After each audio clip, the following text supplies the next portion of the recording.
Kali Bekasi untuk kesekian kali dipenuhi busa berwarna putih mirip salju disertai dengan bau busuk.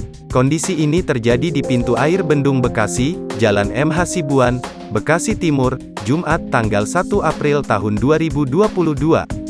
Pantauan tribunjakarta.com di lokasi, busa berwarna putih terlihat selepas pintu air menutupi permukaan kali sejauh mata memandang.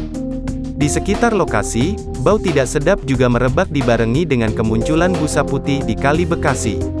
Kondisi seperti ini sudah berulang kali terjadi sepanjang 2022 saja.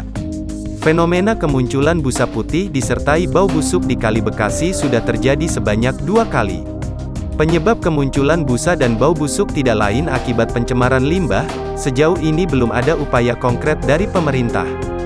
Fenomena Kali Bekasi berbusa disertai bau busuk hingga saat ini masih kerap terjadi, bahkan rutin hampir setiap tahun. Warga setempat bernama Ihsan mengatakan, busa di Kali Bekasi sejak siang tadi sekira pukul 13.30 waktu Indonesia Barat saat pintu air bendungan dibuka. Sudah sering kalau kayak begini, berbusa dan bau, tadi siang emang tiap dibuka, pintu air, pasti berbusa, kata Ihsan.